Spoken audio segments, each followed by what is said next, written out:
Tengan buenas tardes, colegas. Para algunos soy un total desconocido, para otros ya hemos tenido cursos anteriores. De cualquier modo, tienen en su plataforma, conozcan a su profesor, ahí pueden darle los detalles sobre cuál ha sido mi trayectoria. De cualquier modo, soy un doctor en medicina con especialidad en ginecología y obstetricia. Y acá les estoy dando algunas de las asignaturas médicas por las que deben cursar ustedes en su curso de Medical Assistant y también de Billing and Coding. Esta clase en específico comenzamos hoy es el Computerized Medical Office Management o manejo computarizado en una oficina médica. Esto tiene que ver, como precisamente el nombre lo dice, con el manejo que se le da en una consulta médica bajo los nuevos conceptos, bajo los nuevos criterios de los Electronic Medical Records, es decir, la computación aplicada a la medicina. Con mucho, la computación tiene múltiples aplicaciones en la medicina. Yo diría que incluso que la medicina es una. Después de la era digital y fue otra antes de la era digital. De cualquier modo, en todas las esferas de la medicina existen adelantos tecnológicos realmente que tienen mucho valor, pero yo considero incluso que los registros médicos electrónicos ha sido uno de los grandes avances en el asunto relativo a esta computarización o esta digitalización de la medicina. Por mi parte, yo tengo experiencias anteriores del método tradicional aquel cuando se hacían las historias clínicas en papel, con lo engorroso, el embrollo que aquello representaba, que de hecho es una de las desventajas que tiene el método tradicional y el que vamos a estar estudiando durante el curso. Pero créanme que aquello realmente resultaba ser una cosa totalmente arcaica, totalmente disfuncional. Las más de las veces no se entendía la letra de lo que escribíamos nosotros mismos, lo que escribía el técnico laboratorio, lo que escribía el asistente médico, lo que escribía la enfermera, que todo era manuscrito, con diferentes tintas, con diferentes letras. Unas veces estaban perdidos los chartos de historia clínica. Créanme que aquello realmente resultaba ser engorroso. Esto ha sido uno de los avances que, en mi opinión, más ha tenido que ver con el desarrollo de la medicina en los últimos tiempos. Aún más de que existan otros muchos métodos o otras muchas aplicaciones que sí tienen que ver con un desarrollo tecnológico abundante realmente a los efectos del cuidado del paciente, etc. De modo que vamos a estar interesados sobre estos detalles. ¿Qué es realmente un récord médico, una historia clínica, un registro médico, sino otra cosa que la colección de toda la información de los cuidados de la salud del individuo? Esto realmente lo que se pretende es que en este chart o en esta historia clínica exista realmente el desarrollo total de la salud del individuo desde su nacimiento hasta incluso su deceso. Por supuesto, eso sería lo ideal. Conoceríamos nosotros si pudiera haber algún trastorno del desarrollo psicomotor, por un trastorno durante el parto, por antecedentes patológicos personales, por antecedentes familiares, etc. Es decir, esto imbuiría o daría un gran sentido y una gran utilidad aún más a los registros médicos electrónicos también. No solamente se utilizan estos registros médicos para asuntos médicos, también tiene investigaciones médicas, tiene su utilidad, para poder ofrecer documentación de salud.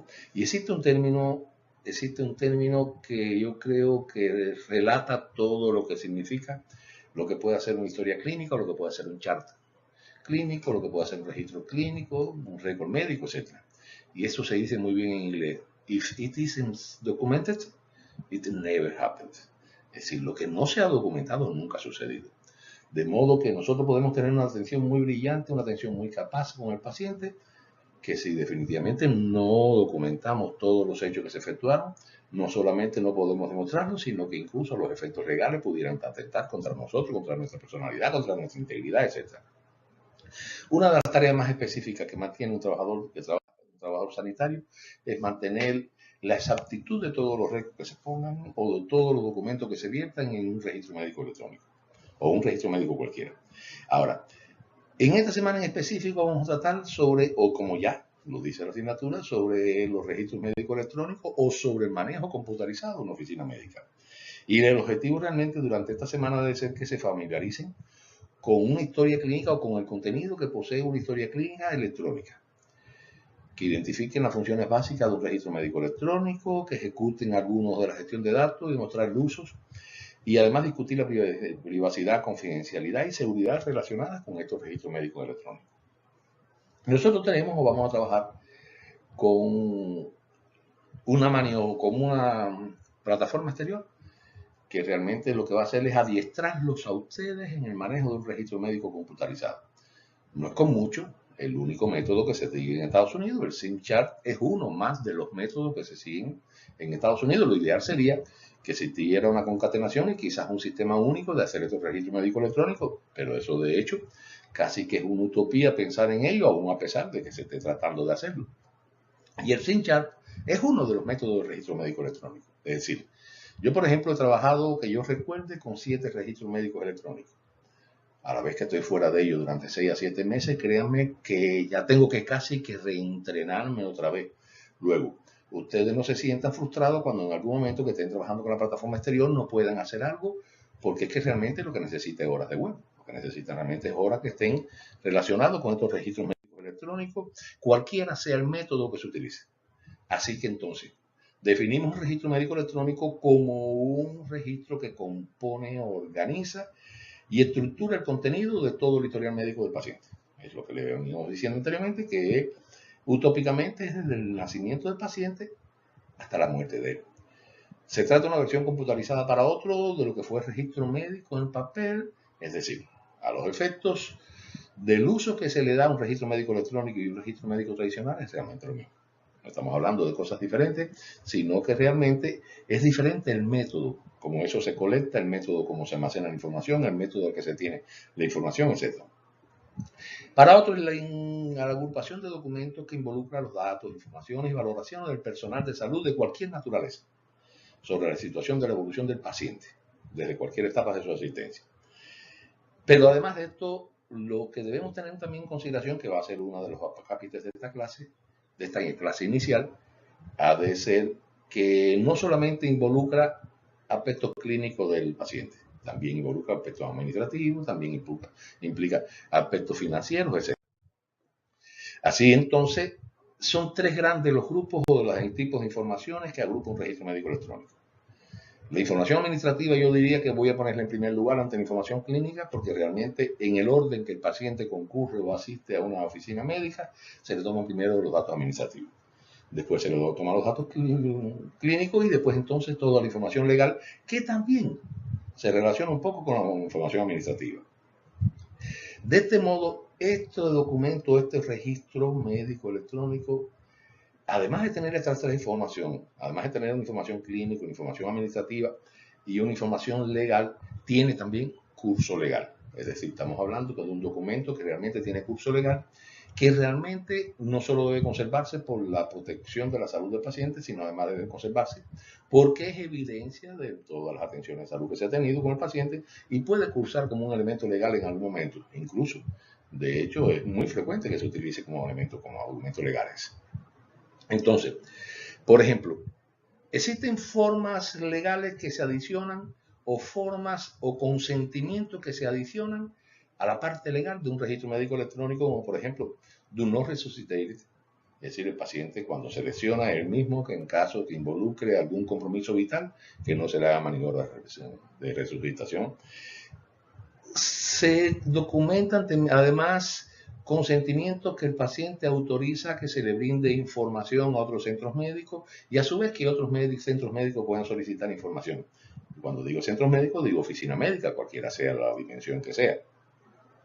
Existen otros consentimientos, como por ejemplo el living will, que él establece sobre quién son las personas, por ejemplo, que están autorizadas a tomar determinaciones por él si acaso él no tuviera facultades mentales de hacerlo, etc. Es decir, forma de HIPAAs, todo esto es un compendio de documentos que tienen efectos legales, sobre todo a los efectos de protección de la seguridad del paciente, de protección de la privacidad del paciente, de protección de la confidencialidad del paciente, además de eso de la protección también legal de la oficina. Es decir, estamos trabajando sobre 3 mecanismos, sobre el mecanismo administrativo, sobre el mecanismo clínico y además de eso, el mecanismo de facturación que estos registros médicos electrónicos han venido a ser de una ayuda inestimable. Créanme que yo no concibo, por supuesto se hacía, pero yo no concibo, porque al menos no trabajé nunca en esos menesteres, yo no concibo hacer una facturación médica aún con una codificación in billing si es que no se tiene un registro médico electrónico. Créeme que esto ha sido de un valioso auxiliar en este sentido. Ahora, cuando hablamos de la información clínica que vamos a recabar en un registro médico electrónico, aún a pesar que el registro no nos los dé, porque lo bueno que tiene todos estos menesteres, o una de las cosas buenas que tienen estos registros médicos electrónicos, es que incluso vamos a trabajar sobre una base, sobre fundamentos que el mismo registro nos los va a solicitar. Luego entonces ya es un valioso auxiliar que nosotros tengamos que no memorizar sobre qué cosa debemos preguntarle al paciente, sino que tenemos en presencia nuestra el registro médico electrónico solicitándonos los haberes, solicitándonos las tareas que debemos realmente encomendar. Así vamos a tratar sobre el lista de medicamentos, usualmente las alergias, las vacunaciones que tiene el paciente, todos los reportes de laboratorio. Cuando digo laboratorio, que además está incluido a continuación, se habla de patología, se habla de procederes imagenológicos. Y cuando digo imagenológico es que no solamente se circunscribe un rayo X, puede ser un MRI, puede ser un CT scan. Pueden ser otros tipos incluso de reportes quirúrgicos, reportes hospitalarios, reportes de los partos anteriores que ha tenido el paciente, el examen físico, historia clínica, su evaluación de los riesgos asociados, servicio preventivo. Cuando digo servicio preventivo, también curso con la vacunación que ya la mencioné, las notas progresivas, que son las notas que se hacen en todo y cada una de las evaluaciones o los encounters o las visitas que tiene el paciente a la oficina, los signos vitales, la evaluación corpórea, etc. Así hablamos entonces de información administrativa cuando solicitamos los datos demográficos del paciente, es decir, la dirección, edad, fecha de nacimiento, con quién vive, los contactos de emergencia, la correspondencia del paciente, dónde dirigirla, los referidos e interconsultas que se solicitan del paciente, las autorizaciones, que son estas cosas legales que habíamos dicho, que se imbrican mucho con esto, las copias de tarjetas de seguro e información, y sobre ello tener mucho cuidado porque, créanme, estamos abrigando una carrera que realmente es muy bonita, entre otras cosas, porque tiene que ver con factores humanos como el paciente. Para mí es un sacerdocio, pero estamos hablando también de un negocio.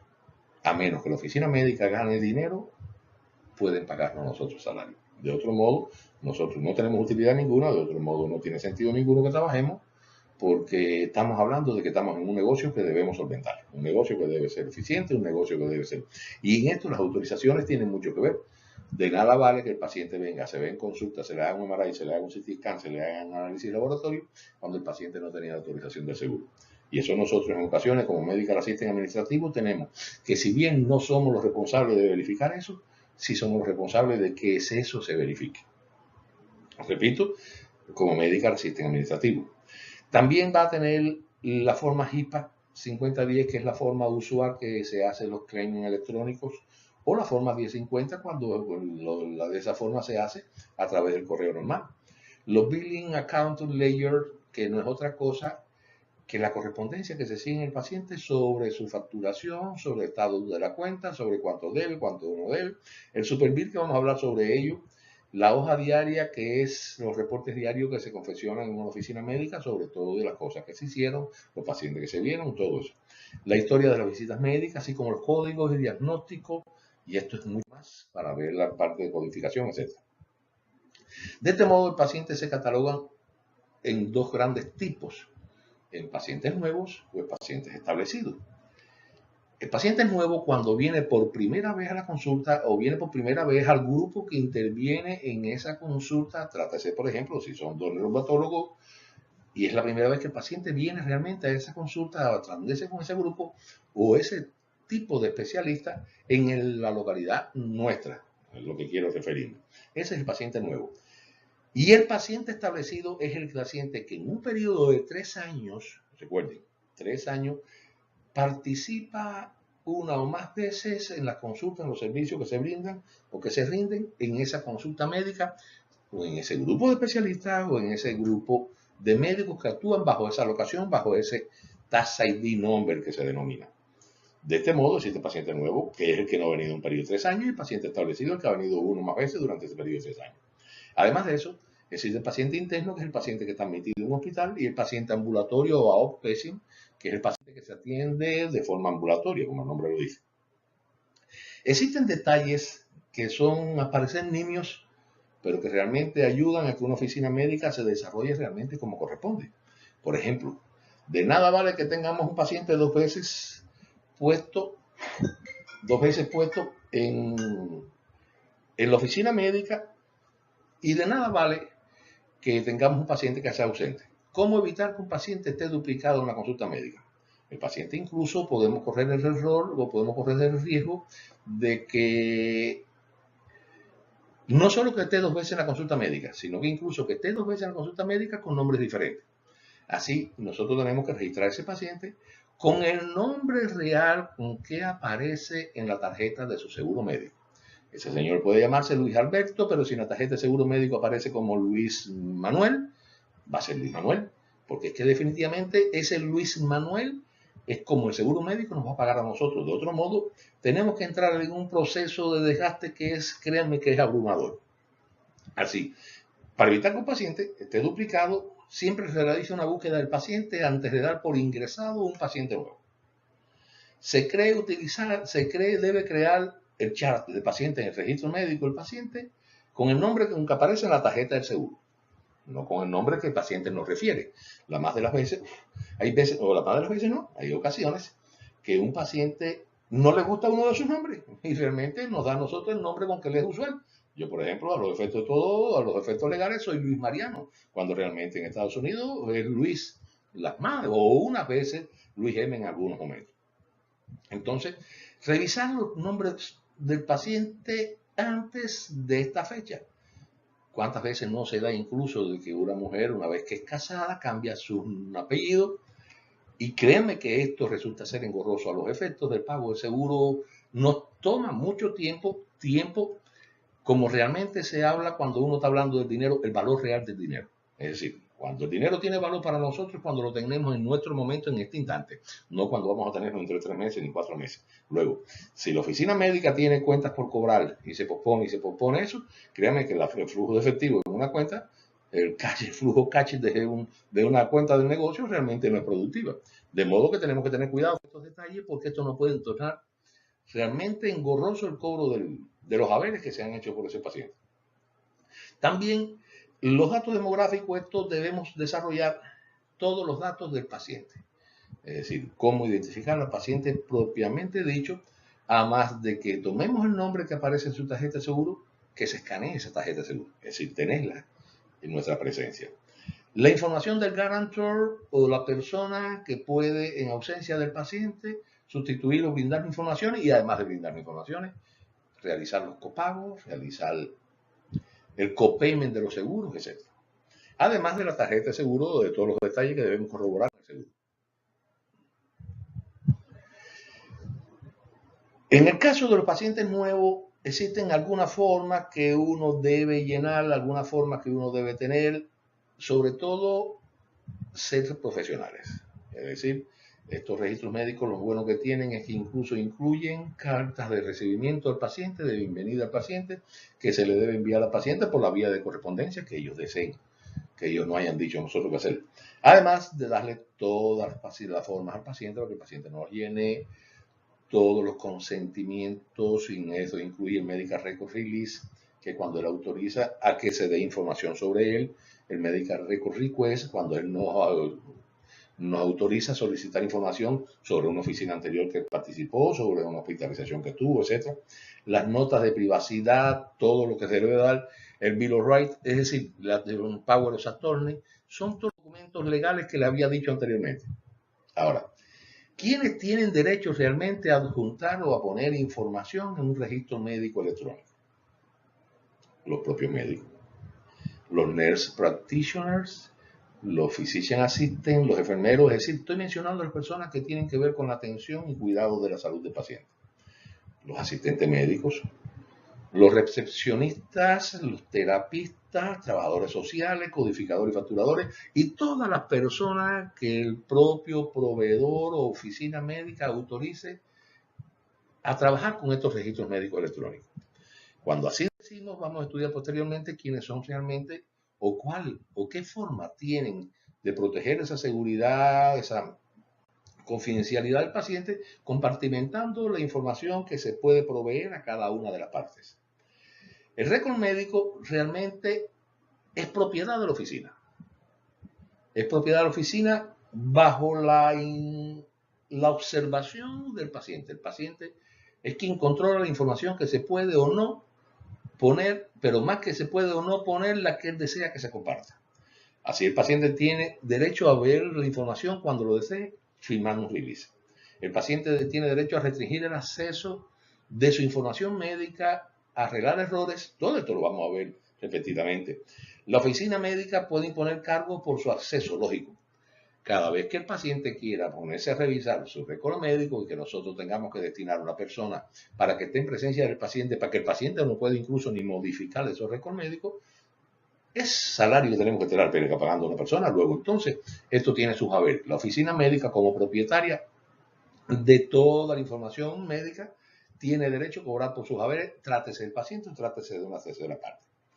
La oficina no puede negar el expediente médico si hay cuentas pendientes, es decir, el paciente me debe tanto y me está solicitando que yo le haga un traslado o que yo le conceda un release de la información que tiene para enviarlo a tal consulta, porque presumo incluso que el paciente se va a ir de la consulta, pero me debe dinero. Yo no puedo restringir la información por cuenta que me debe dinero. Yo tengo que utilizar otros canales, incluso legales, para obtener información, pero no puedo prohibir que ese paciente tenga acceso a la información, ni que otro centro médico tenga acceso a la información.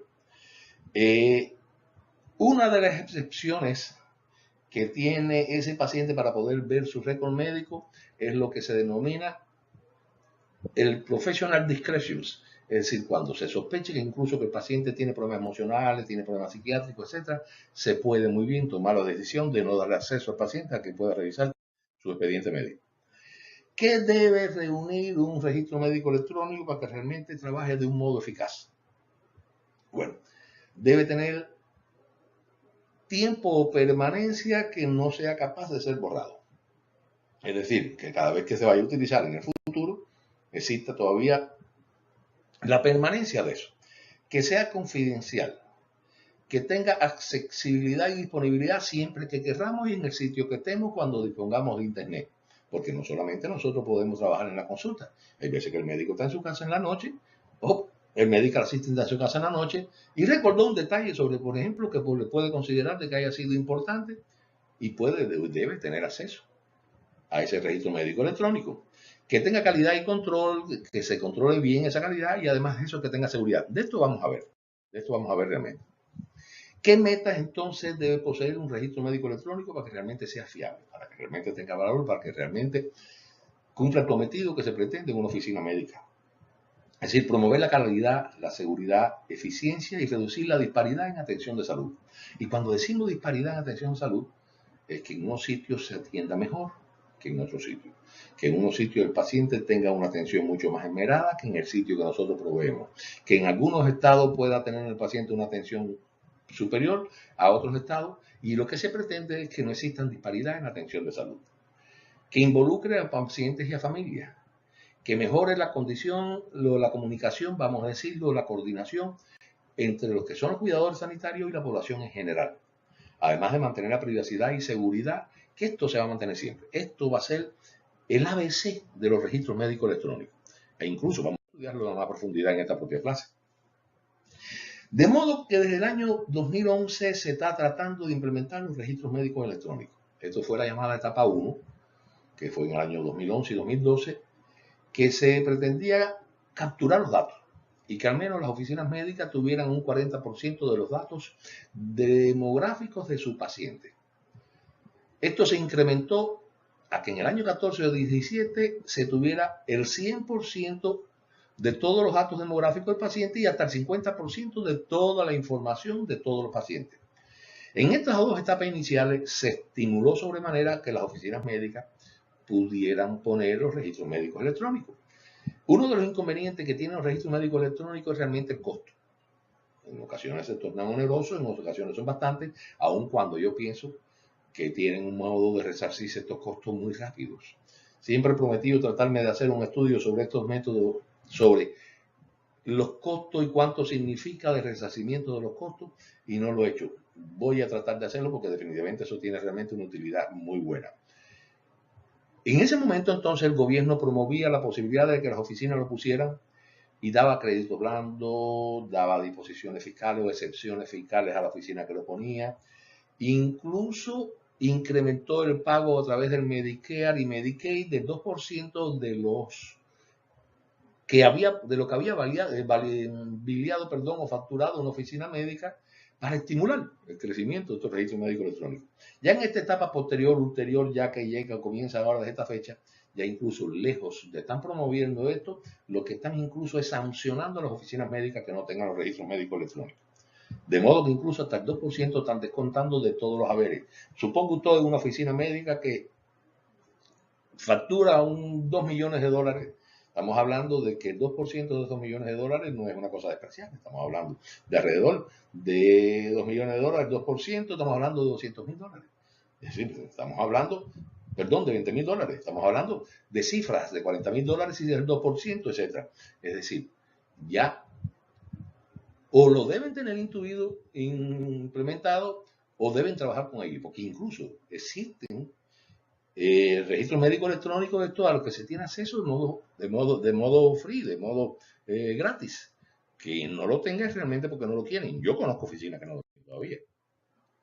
Ahora, ¿qué informaciones o qué funciones cumplen estos registros médicos electrónicos? Realmente ofrecen información de salud y administración de los datos. Tienen fácil acceso al resultado de las pruebas. Estos son realmente. Y en ocasiones ustedes van a decir, bueno, es que aquí me están hablando de funciones cuando el otro me hablan de ventajas. Y realmente créanme que esto puede tratar de crear la confusión, pero pueden nombrarlo, pueden tenerlo como ambas cosas justas a la vez. El manejo electrónico de las órdenes de prueba y medicación prescrita, es decir, cuán fácil resulta de que el médico le mande una prescripción a usted a su farmacia y apenas llegando a su casa ya en apenas 1 hora, 30 minutos y usted tenga los medicamentos en su casa, o ya puede pasar por su farmacia, a diferencia en otro momento cuando usted tenía que llevar la receta usted mismo personalmente, en la farmacia tenían que procesar aquello, toda una serie de detalles que incluso hacían más crítico este sentido. De modo que esto es una de las cosas que tiene mucho resultados de los registros médicos electrónicos. Brindar apoyo para la toma de decisión médica, créanme que los diagnósticos son mucho más certeros una vez que se tienen los registros médicos electrónicos y en consecuencia la atención al paciente. Promover la comunicación y conectividad entre diferentes proveedores, eso es lo ideal. Que los proveedores tengan conexión entre ellos y que tengan acceso al mismo registro médico electrónico de modo de que la información médica del paciente pueda ser compartida. Se le da al paciente soporte a través de herramientas educacionales. Es decir, señor, usted está fumando. Usted no debe fumar por estas causas y tan eso. Pero no lo voy a atiborrar aquí en la consulta que estamos tratando de sus asuntos médicos. Mire, yo le doy este documento porque se le imprime a partir del registro médico electrónico y aquí le habla de todas las cosas, bondades que tiene dejar el hábito de fumar. Luego el paciente en la tranquilidad de su hogar, con detenimiento, se pone a leer aquello. Cuando digo el hábito de fumar, le digo la nutrición en la embarazada, le digo toda una serie de detalles de educación sanitaria. Créanme que no solamente eso contribuye a la educación sanitaria del individuo, sino que incluso no lo pagan. La oficina médica gana dinero por imprimir ese papelito usted, por haberlo tenido en un reporte o en un registro médico electrónico. Ayuda a los procesos administrativos de facturación. Ya estos programas no solamente vienen desde el punto de vista del registro médico electrónico, sino que la mayoría de ellos ya tienen incluso hasta programas financieros, programas que nos dicen no todos los ingresos diarios que hubo, los egresos que hubo, es decir, cuál es el estatus de la contabilidad y de las finanzas de la oficina. Además de que ayudan mucho a los investigadores médicos, porque en un momento determinado yo necesito saber cuál es mi población de diabéticos y el registro médico electrónico me dice, usted tiene 72 diabéticos, tantos son del grupo 1 y tantos son del grupo 2, etc. Es decir, la información médica está actualizada constantemente. Ahora, ¿cuáles son las funciones básicas de estos sistemas de registros médicos electrónicos que existen a la venta en la población? Que existen a la venta en el mercado de estos registros médicos electrónicos. Bueno, ellos incluyen las notas progresivas, que es lo que se pone o que deben tener, que es lo que se pone en cada uno de los encuentros. Incluye documentación libre con modelo predefinido, que son los llamados templates aquí, además con la facultad de que la propia oficina médica pueda coger y modificar esos templates. Existe que tenga registro de laboratorio, que tenga imágenes, que tengan biopsias, que incluye correspondencia de pacientes. Es decir, Todos estos detalles, almacenamiento de las formas, prescripciones electrónicas con uso, dosis y todo, todas estas son las cosas que nosotros debemos tratar de buscar cuando vayamos a solicitar la implementación del registro médico electrónico. Pero bueno, lógico, tienen desafíos que puedan tener acceso a las personas que sean ajenas a ellos, que puedan tener, que pierdan la integridad porque se puedan modificar por cualquiera de los errores nuestros, podamos nosotros modificar, que tengan accesibilidad por parte de personas no autorizadas, que no se dañen los datos y que incluso la data no se dañe, de ahí que se le deba hacer un backup. Además de eso, de que sean confidenciales. Los archivos médicos tradicionales, por supuesto, tienen más desventajas que ventajas. Las ventajas actualmente, incluso una vez que conocí aquello y conozco esto, no le veo prácticamente ventaja ninguna a los anteriores. Las desventajas incluyen intercambio lento de datos, no dudarlo. La dispersión de los datos en un archivo de un paciente que tuvo varios ingresos en un hospital con un archivo gordo, créanme que usted tratar de buscar el reporte de laboratorio que informaba un factor reumatoideo en la primer ingreso que tuvo, créanme que eso se torna realmente titánico encontrar eso. Difícil almacenamiento y recuperación de los datos. El espacio, yo recuerdo que en el hospital materno donde yo me desarrollé, existía un departamento que era descomunal para los archivos. Un departamento que era del tamaño de una de las salas, cuando en ocasiones en las salas no cabían mayor cantidad de pacientes y sin embargo había que destinar un espacio muy grande para almacenar aquellas historias clínicas. El costo que significa tener la cantidad de obreros destinados a ese modo. Pero además de eso, vamos a hablar del costo de los insumos de oficina, es decir, lo que se gastaba en papel, en tinta, lo que se gastaba en lapiceros o bolígrafos, como empezamos a llamarle, en lápices, en borradores. Créanme, realmente eran gastos onerosos. El tiempo que había que destinar para buscar en aquello, no. Yo todo lo que me encuentro son desventajas realmente al sistema tradicional. El sistema nuevo de los registros médicos electrónicos tiene ventajas para todo el mundo, tiene ventajas para el paciente. En la medida que yo le dije a ustedes que se incrementa el porciento de eficacia de los diagnósticos, ya de hecho, ya tiene definitivamente una eficacia para el paciente, ya mejora la atención de salud, tiene ventaja para los médicos y personal de salud general, porque lo que un médico podía ver medianamente bien visto un paciente anteriormente, digamos, durante el día completo podía acceder a 15 pacientes, ahora se pueden ver 20 pacientes, 25. Es decir, ya esto incluso no solamente está mejorando la atención del paciente, sino además está mejorando la atención del médico y está mejorando los réditos, que significa que el médico vea más pacientes en el día, los mayores ingresos que va a tener. Para los hospitales es que se ha estandarizado el cuidado por cuenta de que los procederes se estandarizan, los diagnósticos se estandariza el cuidado de modo de que se difunden más las posibilidades de actuar en consecuencia, de actuar bien para tratar pacientes y enfermedades. De modo que existe una estandarización.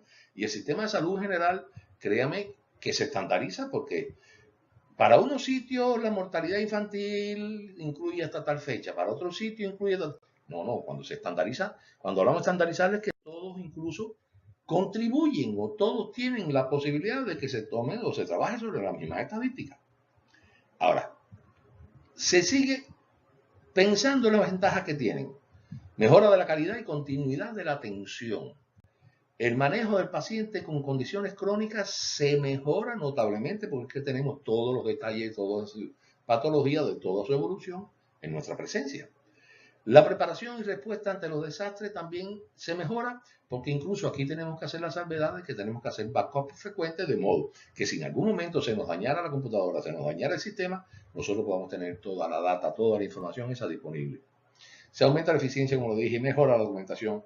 El acceso inmediato a los points of care, esto va a ser una de las preguntas en una de las semanas que vamos a tener. El point of care es la excelencia de la atención en el sitio donde se atiende el paciente. Mejora de la seguridad, reducen los gastos ya una vez que se ha implementado el registro médico electrónico, reduce los gastos de la oficina notablemente. Incrementa la satisfacción de ambas partes, del proveedor de salud y del paciente. Créanme que mejora ostensiblemente. Yo soy un profundo admirador de estos registros médicos electrónicos. Ahora, reducen los costos a largo plazo. El tiempo de espera de los pacientes disminuye. Elimina la repetición de datos. Yo recuerdo que hubo momentos de que se perdían muy bien los análisis de laboratorio cuando muy bien aparecían repetidos los análisis de laboratorio. Eso créanme. La intercomunicabilidad entre los departamentos compartiendo la información médica, pero también compartiendo información relativa al trabajo. El tratamiento y seguimiento es de mayor calidad, como les he dicho. La precisión de los datos son mucho más exactos, son mucho más específicos y por consiguiente disminuyen los errores médicos. Es decir, ya se mejora ostensiblemente la atención del paciente, pero además de eso, disminuir los errores médicos, disminuye la probabilidad que que la oficina esté envuelta en asuntos legales. Luego entonces disminuye los costos legales, disminuye. Es decir, todo lo que no le veo yo realmente es bondad. ¿Qué desventaja tienen? Que hay que trabajar específicamente con la privacidad, como vamos a ver hoy. Que hay que trabajar para que esa privacidad comporte o la seguridad comporte que no se alteren los documentos que están en el interior. El robo de identidad es de hecho un elemento a tomar en consideración. El alto costo sobre todo de la implementación. La lentitud en ese proceso de implementación o implantación. El conflicto y resistencia organizacional que existe. Los trabajadores se sienten comprometidos cuando ven que están poniendo un registro médico electrónico, porque lo de cierto es que se modifican los puestos de trabajo. Donde yo anteriormente necesitaba 3 medical assistants, yo con 2 voy a trabajar.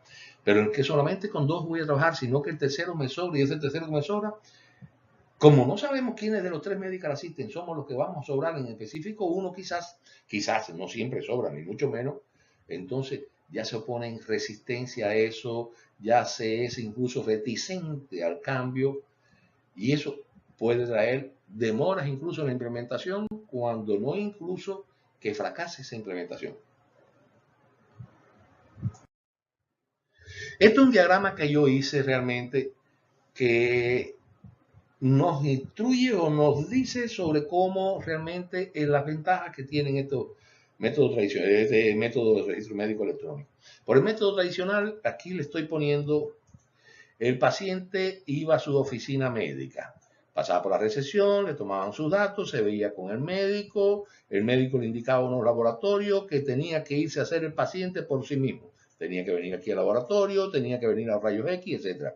Venir en una segunda ocasión aquí a la oficina médica para ver esos resultados y entonces de ahí el médico le daba su prescripción y con la prescripción iba entonces a la farmacia y tomaba más tiempo en farmacia. Veamos acá. Con el método actual que tiene, el paciente viene por primera vez en la recepción, por supuesto, le toman sus datos, va y se ve con el médico.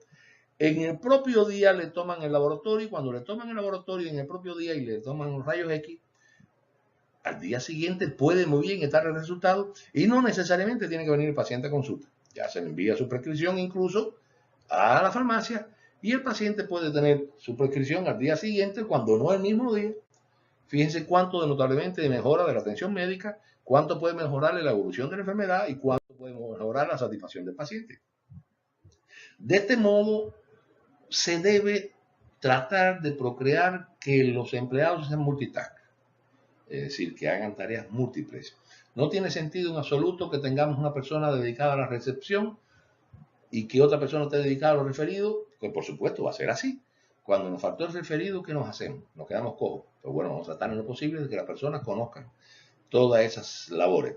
Es decir, que se conozca la labor de recepción, que se conozca cómo conceder cita. Y estas cosas vamos a aprenderlas nosotros en este SimChat o este simulador que vamos a tener para poder trabajar en ello. Cómo crear e inactivar pacientes. Cómo obtener y entrar información del paciente. Cómo mantener una correspondencia electrónica del paciente. Cómo ofrecer instrucciones. Cómo cuidarlo, coordinar los referidos, las interconsultas, etc. Y además de eso, debe el medical assistant estar en capacidad de trabajar con todo referente a su trabajo. Es decir, el hecho de que nosotros conozcamos estos detalles no nos excluye a nosotros que efectuemos nuestro trabajo muy bien. De modo que el medical assistant, sobre todo el medical assistant, que es una categoría que estamos estudiando actualmente y que a mí me gusta mucho, más que tenga labores asistenciales, que además posea labores administrativas, debe estar en capacidad de conocer todos estos detalles. Debe estar en capacidad.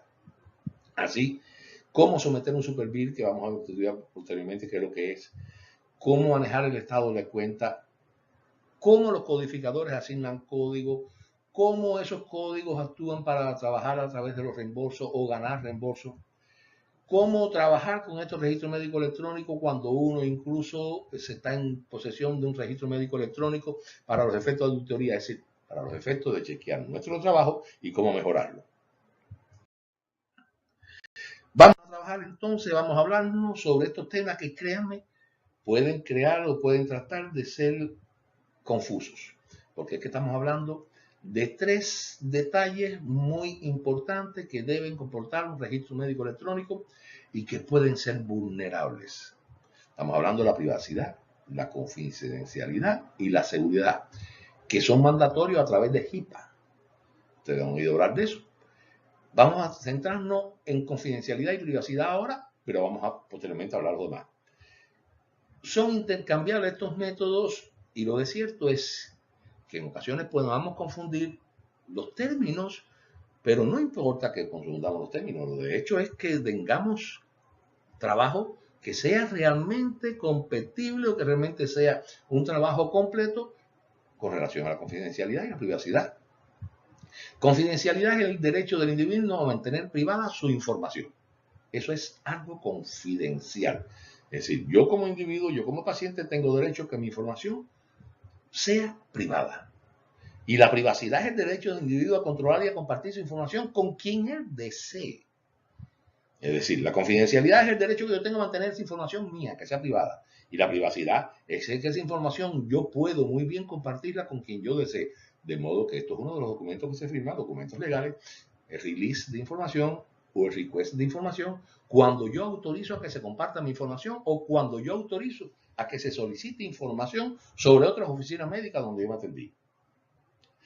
El paciente tiene derecho a ser tratado con respeto y dignidad, y ética es el conjunto de reglas y estándares de conductas de trabajo que tienen que ver con la protección de todo el derecho de los pacientes. Vamos a tratar entonces de confidencialidad y anonimato. Es decir, todo esto estamos implicando términos que nos van a ser necesarios en el uso nuestro, el uso diario de nuestra profesión. También son intercambiables. No nos preocupemos. Y más que conocer los términos, cómo ejercer en una consulta médica estas cosas. Es decir, confidencialidad se refiere a cómo el recipiente de la información maneja la información del paciente. Es decir, cómo yo, que soy el medical assistant, voy a manejar la información que yo poseo sobre Luis Alberto. Eso es confidencialidad. Luego entonces se presume o se infiere que la persona con la que se comparte la información está obligada a mantener esa confidencialidad. Si yo le ofrezco al medical assistant la información que yo le estoy brindando, el medical assistant está en la obligatoriedad de hacer confidencial, es decir, de mantener confidencial esa información que yo le estoy ofreciendo. Por supuesto, en ocasiones la ley impone que esa confidencialidad sea vulnerada o que se le dé información a unas terceras partes sobre la información del paciente. Lógico, desde la primera consulta yo solicité que el paciente me diera una autorización para el release de esa información médica. Y anonimato es cuando el paciente prefiere no asociar su nombre. Existen pacientes que tienen un SIDA o que presumen incluso tener un SIDA y vienen a hacerse una detención de VIH, donde viene a hacerse un linfocito, viene a hacerse los análisis usuales y comunes que se hacen para determinar el SIDA o para diagnosticar el SIDA. Y el paciente no quiere que sea del conocimiento del resto de las personas que trabajan en el centro, ni de nadie que es portador o que puede ser un paciente portador sintomático de SIDA que tiene realmente la enfermedad. Eso hay que manejarlo no bajo el nombre del paciente, sino hay que manejarlo bajo un número. Hay que manejarlo bajo estrictas medidas de anonimato, bajo las medidas que el paciente desee que se sean utilizadas y que nosotros tenemos capacidad de ofrecer, que estamos en la obligación de brindar esa capacidad de ofrecimiento. Así entonces, el HIPAA también establece las reglas de privacidad, que son las reglas que definen el uso estándar de la información. Es decir, cómo vamos a manejar la información del paciente. ¿Con quién quiere el paciente compartir su información? todos los métodos que tengamos disponibles a nuestro alcance, es decir, no es que seamos selectivos en compartir información de modo electrónico, sino que además no podemos hablar, no podemos escribirla. Es decir, cualquiera sea el método de compartir información, debemos tener la autorización del paciente si es que se va a pretender compartir esa información, que definitivamente, si no es necesario, no debe hacerse. Para ello existe una cosa que se llama protección de información de la salud o Protection of Health Information, que es la protección, el mantenimiento, cómo se almacena y cómo se transmite esa información electrónica del paciente, porque estamos refiriéndonos a registros médicos electrónicos. De este modo, esta protección de la información de salud nos obliga que para asuntos relativos que no sean de salud se tengan que mantener esta información durante al menos un periodo de 6 años. Estamos hablando, cuando se trata de mecanismos legales, de asuntos legales, etc., estamos en la obligatoriedad de contener o de mantener esta protección de Health Information durante el periodo al menos de 6 años. Los pacientes están en capacidad entonces, que esos son los disclosures que se denominan, de conocer cuándo se brindó esa información sobre él que solicitó la corte, por ejemplo, si el paciente lo pidiera. ¿Qué información se le dio a ese centro o a ese sitio que nos solicitó la información? ¿Para qué propósito se compartió esa información? Hubo una copia escrita que se le debe dar a él sobre la solicitud de información que se le hizo. E incluso la regla impone que el proveedor le brinde toda esa información al paciente. Designe a alguien en la propia oficina médica que cuide de esa información del paciente. Le ofrece formas que pueda el paciente manipular, donde autoriza que se pueda transmitir o se pueda informar de esa data que existe sobre su salud. Incluso hacer labores administrativas que protejan o que declaren realmente qué es lo que es la privacidad del paciente. De este modo, por ejemplo, existen algunos términos que es importante conocerlos, que no solamente que están relativos, que son relativos a IPA. Como ejemplo, proveedores de salud o healthcare provider. Son cualquier negocio de la industria médica que se encargue de efectuar reclamos o claims por vía electrónica. Luego, entonces, todas las oficinas médicas es un proveedor de salud. Los estándares mínimos necesarios, que significa que solo se debe proveer la información necesaria cuando estemos en capacidad, en la obligatoriedad de ofrecerla, solo la información necesaria. Es decir, no tenemos que dar detalles que sean redundantes ni que incrementen la información que no sea realmente necesaria a los efectos médicos de lo que se requiere. Y solo debe corresponderse, existe una compartimentación muy típica en las oficinas médicas, que sobre todo los registros electrónicos lo tienen. Ustedes saben que se utiliza el user ID y el password. Y, por ejemplo, las personas que trabajan en el front desk no tienen que tener acceso a la información clínica del paciente. La persona que trabaja en los referidos médicos no tiene necesariamente que tener acceso a la codificación y la facturación del paciente. El codificador y el facturador del paciente no tiene que tener acceso necesariamente a las interconsultas que tuvo el paciente, como no sea cuando él lo va a facturar, etc. Es decir, eso es la compartimentación que existe en la información. Ahora también, hablemos de lo que son las autorizaciones contra el consentimiento. Es el principio de elección individual que tiene el paciente de tener una decisión informada sobre el uso que se le da a su información. Todo esto nos parece redundante, pero créanme que HIPAA garantiza que esos 3 detalles, confidencialidad, privacidad y seguridad, se cumplan. Así existen reglas que deben cumplirse para la seguridad del paciente, que son proteger la integridad y confidencialidad de la información electrónica que sea creada, que se genere, que se reciba, que se almacene y que se envíe. Brindar refugio contra el uso no autorizado de estas cosas.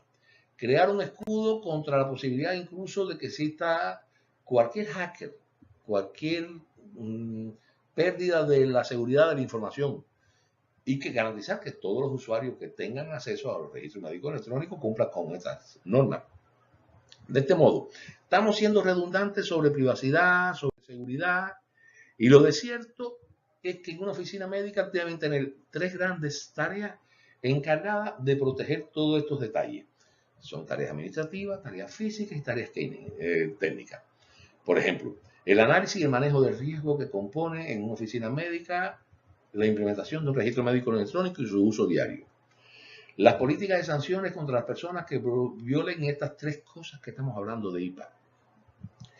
Y revisar periódicamente, es decir, revisar periódicamente quién tuvo acceso, quién se metió en esto, quién no, teniendo acceso a eso, logró acceder a tal cosa. Incluye medidas físicas desde guardias en el local, guardias de seguridad, desde los badges o solapines que usan la gente para entrar, sobre video surveillance, es decir, video que se estén grabando en la oficina, protección de los equipos, es decir, existe incluso algo muy banal, pero que se viola con mucha frecuencia. Usted está trabajando en un paciente, te llamaron desde la oficina de la administración, digamos, te levantaste y dejaste los detalles de ese paciente en el screen de tu computadora. No, antes de usted levantarse, tiene que hacer no accesible, es decir, que no sean visibles estos detalles. Y esto incluye medidas físicas. Hacer un backup adecuado, que eso es más de la administración que de nosotros mismos, sobre toda la data, de modo que si en algún momento se puede producir algún desastre natural, cualquier cosa, caída del sistema, en cualquier cosa, nosotros tengamos los detalles de los pacientes. Y medidas técnicas que garanticen el acceso mínimo necesario. Es decir, que tengan que ver o que cuiden de la protección de la información desde el punto de vista técnico. Derechos de los pacientes según HIPAA. El paciente tiene derecho a ver o recibir copias de sus récords, a arreglar su información de salud si es incorrecta, a recibir información de las prácticas de privacidad, a optar por compartir información con ciertas personas o entidades las que él desee, a mantener cierta información oculta de ciertas terceras partes, es decir, si Estar Seguro solicita información sobre mí, no se la ofrezcan porque no quiero que Estar Seguro conozca sobre mi información y está en derecho de solicitarlo. Y nosotros en la obligación de cumplirlo. Recibir una lista de con quién se ha compartido su información de salud, que son los disclosures, estos que hemos visto. Poner una queja si esto no se efectúa realmente. El paciente está en capacidad de hacerlo. Ahora, ¿quiénes tienen acceso a esa información protegida del paciente? Es decir, ¿quiénes sí pueden solicitar información protegida del paciente y nosotros estamos en la obligatoriedad de cumplirlo? Las agencias del gobierno. Las agencias del gobierno, si están justificados, tienen derecho, sobre todo los planes médicos militares, el Worker Compensation, los correccionales o prisiones, los oficiales de la ley, cualquiera que sean, la FDA, oficiales de inteligencia que tengan que ver con la protección nacional, etc. Las instituciones financieras sobre los detalles financieros del paciente y sobre algunos detalles clínicos del paciente que nosotros pensemos que puedan estar en relación con estas agencias financieras, agentes de reporte del consumidor, sobre todo de crédito, pero con el consentimiento del paciente. Existe un grupo nacional que es sin ánimo de lucro que se encarga de actualizar los detalles de salud, la deshabilidad, las muertes de los individuos. Tienen derecho a tener acceso a ciertos detalles del registro médico electrónico, las compañías de seguro, los empleadores que cubren más del 50% del costo del premium de los seguros de sus trabajadores tienen derecho a acceder a los informes médicos de sus trabajadores, familias o amigos, siempre que el paciente no lo objete. Esto es un detalle que es importante conocerlo, porque usualmente los médicos, el personal médico, cuando viene un amigo, cuando viene un familiar, un primo, un hermano, etc., y le solicita información, no quieren dar información. Y siempre que el paciente no objete o que el paciente no esté en capacidad de objetar eso, deben dar información siempre que también se considere por parte de esa persona que va a ofrecer la información que no se hace con fines malsanos, que no se hace, que solamente lo que se desea es conocer la información del paciente. En esto tenemos que tener cuidado. Comunidades de internet, estamos hablando por ejemplo de Facebook. Si usted como paciente, como persona pone información suya, puede ser empleada en su contra. Eso, lo de hecho es que usted no debe ponerla. Investigadores tienen acceso, firmas de marketing tienen acceso a ciertos detalles de información bajo ciertas circunstancias.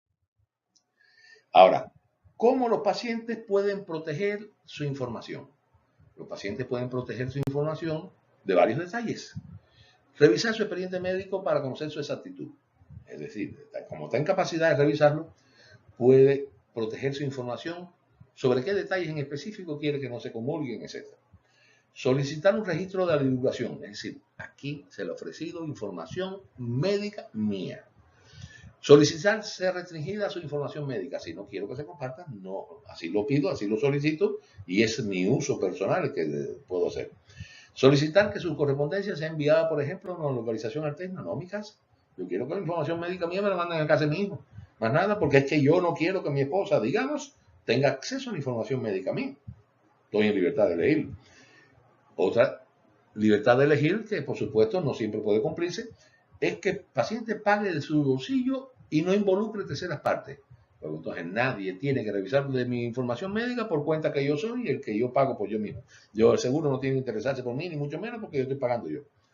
E incluso optar por información online y no en papel y leer cuidadosamente eso. Estos son algunos de los detalles. Quiero decir que estamos en el capítulo inicial que trata sobre los registros médicos electrónicos, su importancia y además cómo proteger la información de los registros médicos electrónicos. Me despido entonces, nos vemos hasta la próxima clase, aun a cuando durante toda la semana estaremos en contacto directo. A todos les doy las muchas gracias y les deseo buenas tardes.